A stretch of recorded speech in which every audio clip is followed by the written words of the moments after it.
Is there a story from my past that reflects what I do today? Yes, and who would ever guess it?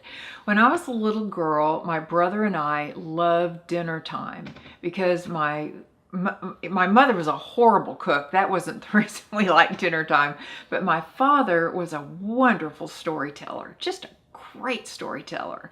And he would tell stories every night. So we grew up telling stories at dinner.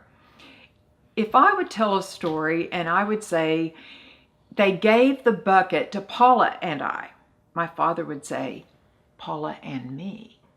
So I grew up with an appreciation of grammar, an appreciation of stories, an appreciation of grammar.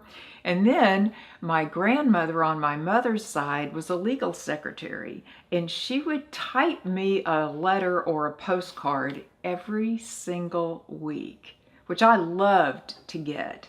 And she was a very gracious, warm woman. Her name was Vic. She was my Grandma Vic, which is how I got my name Vicki. And she'd always sign it, your loving Grandma Vic. What I didn't like was I had to answer the letters, and my mother would make me do that every couple months. I just hated doing that.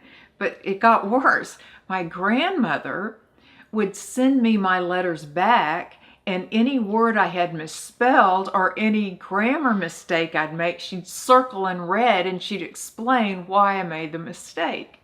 But here today, I make my living telling stories and I write books. And it all goes back to having dinner, telling stories, and writing letters to my grandmother.